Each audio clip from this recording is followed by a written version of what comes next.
We all have fears and try to run away from them.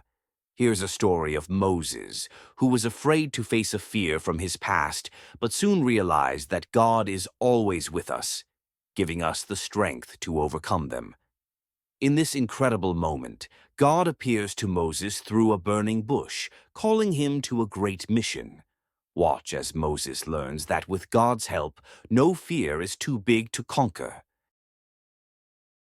Once upon a time, in the vast desert of Midian, there lived a man named Moses. He wasn't just any man. Moses had a special past. He had once lived in the grand palace of Egypt, surrounded by luxury, power, and wealth. But now, he was just a shepherd, guiding his father-in-law's flock through the quiet, endless wilderness. Moses never imagined that his life was about to change forever. One ordinary day, as he led the sheep deeper into the desert, something caught his eye. Something strange, something unbelievable. It was a bush, but not just any bush. It was on fire, yet it wasn't burning up. The flames flickered, bright and intense, but the leaves, they remained green. The branches, untouched by the fire. It was as if the fire had a life of its own. Moses, his heart pounding with curiosity, took a step closer. What was this? How could this be? And then, a voice, a powerful, commanding voice called his name. Moses! Moses! Moses stumbled back, his breath caught in his throat. His mind raced. Who was calling him? With hesitation, he answered, "Here I am." The voice spoke again, firm but filled with a presence that Moses had never felt before. "Do not come any closer. Take off your sandals, for the place where you are standing is holy ground." Moses, overwhelmed, quickly removed his sandals, his heart pounding in reverence. Who was this? And then, the voice revealed something even more extraordinary.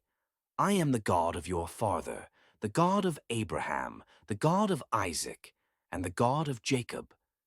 Moses' breath hitched, his knees trembled. This was no ordinary voice. This was the voice of God. Fear gripped him, and without a second thought, he fell to his knees, covering his face. Who was he to stand before the Almighty? But God's voice wasn't angry.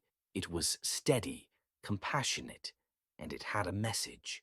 God had seen the suffering of his people, the Israelites, trapped in slavery, their cries echoing through the land of Egypt, their pain, their misery.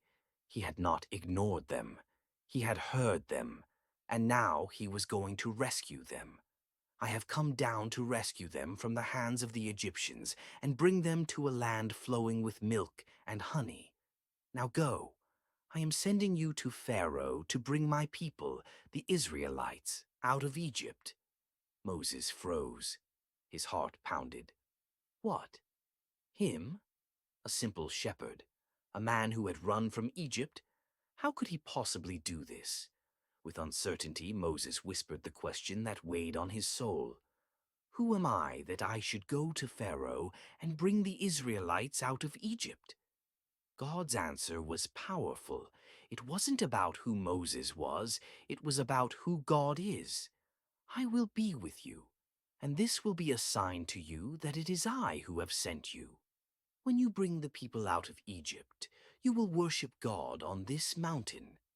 But doubt still lingered in Moses' heart. His voice wavered. "What if they don't believe me? What if they don't listen to me?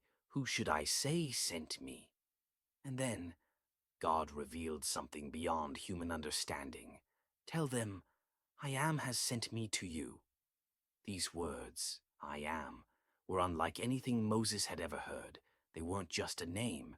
They were a declaration. God is eternal, unchanging, present in every moment. He is "I am." But even then, Moses hesitated. His voice cracked as he admitted his deepest fear. "Lord, I am not a good speaker. I've never been. I get tongue-tied. I can't do this." He lowered his head. "Please, Lord, send someone else." For a moment, silence. Then, with patience, God spoke again. Your brother Aaron will speak for you. He will be your voice, and I will be with both of you. Now go." A new strength stirred in Moses. He wasn't alone. He had Aaron. He had God. The journey ahead would be filled with hardship, danger, and fear. But Moses knew God was leading the way. And so Moses took a deep breath, squared his shoulders, and set his feet toward Egypt. This moment, this calling, was just the beginning.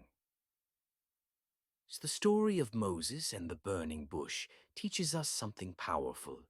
Even when we feel small, unqualified, or afraid, God calls us to step out in faith. He doesn't call the qualified, He qualifies the called. No matter how impossible the task may seem, with God's strength, we can do it.